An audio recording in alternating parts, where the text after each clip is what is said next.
The first time I saw it, I thought it was a joke. A bright orange violation notice stuck to my mailbox, fluttering slightly in the early morning breeze. It looked official, too official. Large, bold letters at the top declared, "Notice of HOA violation. Immediate action required." I frowned. HOA? That didn't make sense. My family had owned this farm for nearly 100 years, long before any homeowners association even existed. We had 15 acres of land, stretching far beyond the new development that had sprung up over the last few years. Yet, here it was, an official-looking letter, stamped with the insignia of the Willow Creek Estates Homeowners Association. Confused, I ripped the paper off and scanned it. Violation. Unauthorized storage of a recreational vehicle. Fine. $500 per day until removed. I felt a cold prickle on the back of my neck. They were talking about Grandpa's RV. That old Winnebago had been in the same spot near our barn for over 30 years. It wasn't an eyesore. It was a family memory. My grandfather had driven me across the country in that RV when I was a kid. Yellowstone, the Grand Canyon, even Route 66. And now, someone wanted it gone? A signature at the bottom caught my attention. Evelyn Montgomery, HOA president. I didn't know much about Evelyn, except that she was the type to always have an agenda. People in a nearby housing development whispered about her, how she controlled the HOA board with an iron grip, how she had forced long-time homeowners to comply with ridiculous rules or pay exorbitant fines. And now, she was coming after me? I glanced toward the barn where the RV sat, its faded orange stripe glinting in the sun. No one had ever complained before. So why now? I didn't know it yet, but this was just the beginning. Later that afternoon, as I drove home down our long dirt driveway, I spotted something up ahead. Flashing lights. For a second, my stomach twisted. A fire? An accident? But as I got closer, I saw it. A tow truck. Its chains hooked onto the front axle of Grandpa's RV. Panic surged through me. I slammed on the brakes so hard that my tires kicked up a cloud of dust. Before the car had even stopped moving, I threw open the door and ran. "Hey, what the hell do you think you're doing?" I shouted. A scrawny man in a grease-stained jumpsuit and patchy beard barely spared me a glance. "Just doing my job, sir," he muttered, tightening the chains. "What job? That's my property." He didn't even hesitate. I got orders to remove this vehicle. HOA violation. My fists clenched. This is private land. I don't belong to any damn HOA. The man finally looked up. "Says here you do." He handed me a crumpled document, the same insignia from my mailbox plastered across the top, the same signature at the bottom. Evelyn Montgomery. I ripped the paper out of his hands, scanning it furiously. The words jurisdictional expansion stood out like a flashing neon sign. What the hell was that supposed to mean? Before I could argue further, a new sound cut through the air, the smooth purr of an expensive engine. I turned in time to see a sleek, white Mercedes pull up, its custom Willow Creek Estates license plate gleaming in the sunlight. The door opened, and out stepped Evelyn Montgomery herself. Evelyn Montgomery was the kind of woman who wore control like perfume. Her designer heels clicked across the gravel as she approached, her perfectly manicured nails tapping against a folder in her hands. Her blood-red lipstick curled into a smile, but her eyes were cold, calculating. "Mr. Turner," she greeted me smoothly, like we were old friends. I didn't shake her outstretched hand. "What the hell is this?" I snapped, shaking the violation notice in her face. She adjusted her sunglasses with a sigh, as if dealing with a child throwing a tantrum. "Perhaps you should have read the notices we've been sending you." I stiffened. "I've never gotten any notices." Her smile didn't waver. "Oh, I'm sure you have." "Bull. I would have seen them. My land wasn't part of any HOA agreement. I was certain of it. You can't just take my property." I growled. Evelyn let out a mocking little laugh. "Oh, Mr. Turner, you seem to be under the impression that this is your property." A chill ran down my spine. She reached into her folder and pulled out a document with a gold county seal at the bottom. "Your access road," she explained. tapping a highlighted section, was officially incorporated into Willow Creek Estate's jurisdiction last spring. As such, your land now falls under our community standards. I felt my jaw tighten. That's a lie. She handed me the paper. Feel free to check the county records. But for now, you have 72 hours to remove this unsightly RV before we tow it again. And next time, it will be impounded at your expense. I clenched my fists so hard my knuckles turned white. I wanted to fight. I wanted to scream. But Evelyn just turned, clicking her way back to her Mercedes, completely unbothered. "Have a lovely day, Mr. Turner," she called sweetly before driving away. The moment Evelyn's car disappeared, I stormed into my house and went straight to my laptop. I had to check the county records. If Evelyn was telling the truth, I'd see something official. If she was lying, well, then something very wrong was happening here. My fingers flew over the keyboard, searching for land records, boundary expansions, HOA documentation, anything. And that's when I saw it. My land wasn't listed under Willow Creek Estates. But something else was. My neighbor's property. And the neighbor beyond them. And the one beyond that. It wasn't just me. They had been expanding their HOA reach over dozens of properties, without anyone knowing. I swallowed hard. This wasn't about an RV. This was about land. And if Evelyn had forged one set of documents, who knew what else she was capable of? Then my phone rang. I snatched it up without thinking. "Mr. Turner." I froze. It was Evelyn. Her voice was still smooth, still controlled. But this time, it carried a quiet threat. "I'd suggest you stop looking into things that don't concern you." The line went dead. My hands shook as I lowered the phone. And that's when I knew this was war. The next morning, I wasn't the only one pissed off. My neighbor, Diane, stormed onto my property with a letter of her own. "They tried to tow my husband's boat," she fumed. "Said it was a violation of community standards." Soon, more neighbors arrived, all clutching similar notices. Robert's tractor was gone. Maria's boat had vanished overnight. The HOA was targeting all of us. And suddenly, I wasn't just fighting for an RV. I was fighting for my home, my neighbors, and our land. And I was going to find out exactly how far Evelyn Montgomery was willing to go to take it all. I barely slept that night. Instead, I sat at my kitchen table, surrounded by old property maps, legal documents, and a laptop glowing in the darkness. I needed answers. The county's online records were a mess. Some documents showed my land untouched, just as I had always believed. But buried deeper, in files from 6 months ago, I found a single amended document that revised the property lines of Willow Creek Estates. Someone had altered the jurisdictional boundaries. And guess whose name was all over those changes? Evelyn Montgomery. I clenched my jaw so tight it hurt. The timing matched exactly when Evelyn had been elected HOA president. Coincidence? No way. It was worse than I thought. They had been planning this for months. They weren't just trying to bully us out. They had been slowly, quietly changing legal documents to make it look like we never owned our land in the first place. My hand was shaking as I picked up my phone and dialed the only person I knew who could help.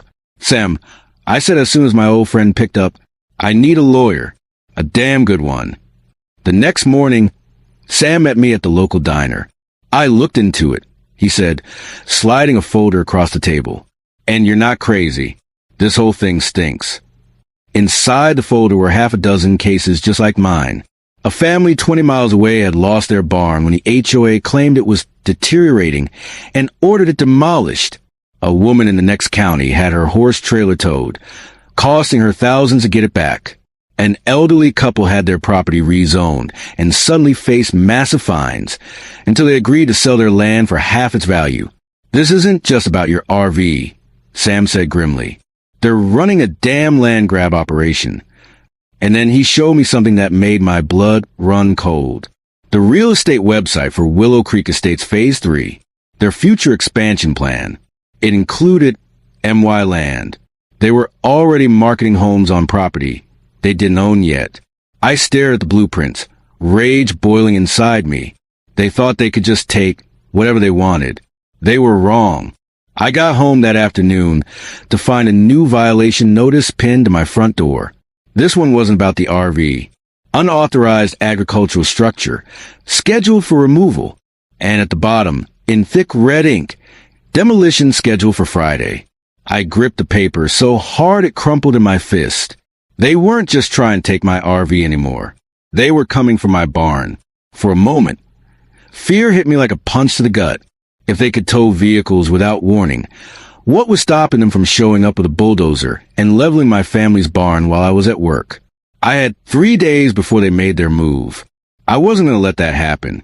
I grabbed my keys and headed straight for the sheriff's office. Sheriff Mercer had known my family for years, but when I told her what was happening, even he looked uneasy. I've had complaints about Evelyn before, he admitted, rubbing his chin, but nothing I could pin her on. I leaned forward. Sheriff, I'm telling you, they're falsifying documents, towing property illegally, and intimidating people into selling their land. Sheriff Mercer sighed. I need proof, James. That's when I handed him my phone.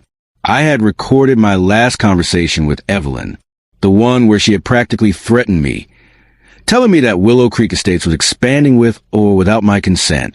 His face darkened as he listened. This might be enough to get the county involved. He exhaled sharply. I'll make a few calls. But before I could leave, he stopped me. There's something you should know, he said carefully. Last year, the HOA president before Evelyn resigned suddenly after his dog disappeared. A chill ran down my spine.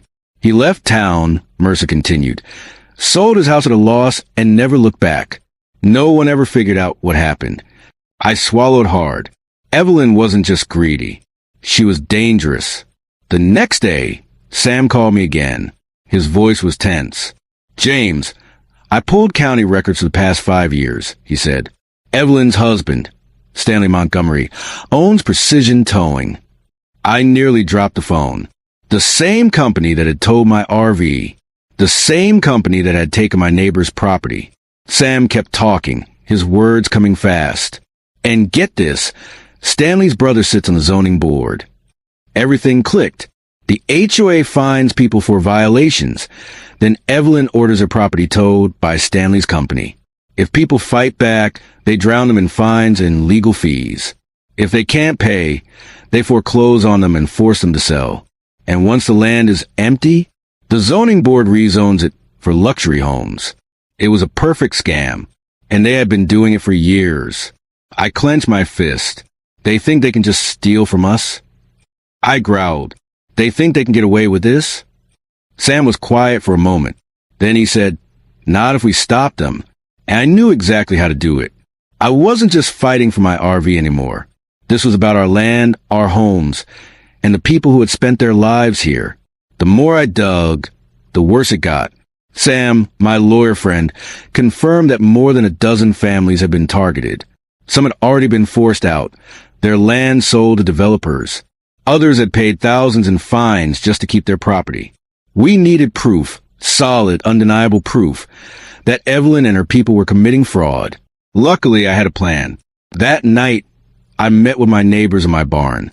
Robert, Maria, Diane, and a few others sat around an old wooden table as I laid it all out. We set a trap, I said. We let them think they've won. Robert frowned. How? I pulled out my phone and showed them the text I had received earlier. Evelyn Montgomery. Let's discuss selling your land before this gets messy. Meet me tomorrow morning. She's getting desperate. I said, that means we're close. Maria leaned forward. You're going to pretend to sell? I nodded. I'll record everything. Robert clenched his jaw. And if she realizes you're playing her? I exhaled. Then we'll find out just how far she's willing to go. The room was silent. Then Diane spoke. We're with you. One by one, my neighbors nodded. We weren't just fighting for our land anymore. We were fighting to stop Evelyn for good. The next morning, I drove to Evelyn's office at the Willow Creek HOA headquarters. The building was too clean, too perfect, a stark contrast to the farm she was trying to erase. Inside, Evelyn waited behind a polished mahogany desk, her nails tapping rhythmically as she smiled. James, she said smoothly, I'm so glad you came. I sat down, my hidden recorder running. I've been thinking about your offer.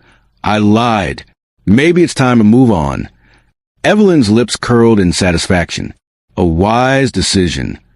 She pulled out a folder of legal documents, sliding them toward me. All I need is your signature, she said, and we can make this whole problem go away. I flipped through the papers. The price she was offering was laughably low, but what really caught my attention was a hidden clause buried in the fine print. By signing this, you waive all rights to dispute past HOA fines and enforcement actions. In other words, I wouldn't just be selling my land. I'd be legitimizing every illegal thing she had done. I looked up at her. You really had this planned out, didn't you? I asked. Evelyn's smile didn't waver. James, she said, progress is inevitable. People like you, you're holding this town back. I pressed her. And what if I don't sign? She sighed dramatically. Well, she said, flipping through a separate stack of papers, we both know your fines are extensive. She tapped a document showing tens of thousands of dollars in supposed violations. Give it a few months, she continued, and you'll be buried in legal fees. You won't have a choice. Then, with a glint of amusement in her eyes, she added, or accidents happen. Just ask the Johnsons from Glendale County. My blood turned cold. She had just admitted to what happened to that farmer's barn fire, and it was all on tape. I stood up. I'll think about it. Evelyn's smile sharpened. Don't think too long. I walked out, my heart pounding. I had everything I needed. Now it was time to bring her down. That night, we put the second part of the plan in motion. Robert parked his pristine 1965 Ford pickup in my front yard, bait for Evelyn's towing operation. Detective Reynolds and Sheriff Mercer set up hidden cameras and stationed officers nearby. Then we waited. Just past midnight, headlights appeared in the distance. I grabbed my binoculars. 2 precision towing trucks crept down my driveway. Behind them, Evelyn's white Mercedes. She's here, I whispered into my mic. Through the night vision camera feed, I watched as the tow truck operators jumped out and started hooking up Robert's truck. Then came the moment we had been waiting for. Evelyn stepped out of her car, wearing a long coat and high heels, arms folded as she watched. She nodded toward the tow truck driver. Hurry up. Gotcha.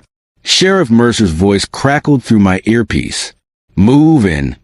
Suddenly, spotlights flooded the driveway. Police. Hands where we can see them. The tow truck drivers froze.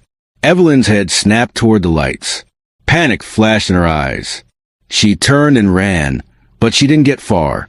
Detective Reynolds tackled her to the ground. This is illegal, she shrieked. No, Evelyn, I said, stepping forward. What you did was illegal. By morning, the news had spread like wildfire. Local HOA president arrested in corruption scheme. Authorities uncover fraudulent land grab operation. Homeowners reclaim their stolen property.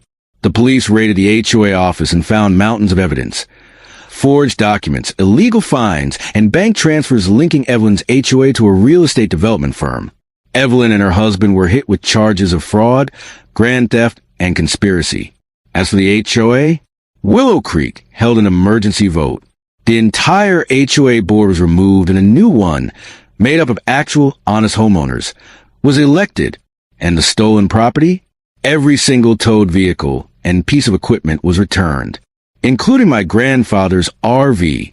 That weekend, I took my daughter camping in Grandpa's RV. As we sat by the fire, roasting marshmallows, she looked up at me. Dad, she said, are they ever coming back? I shook my head. No, sweetheart. We made sure of that. She smiled, curling up in her sleeping bag. And as I watched the stars above us, I realized something. Standing up to bullies, no matter how powerful they seem, is always worth it. Because sometimes protecting what's yours isn't just about land or property. It's about protecting your family, your history, and your right to fight back. And no one, not even a corrupt HOA, can take that away.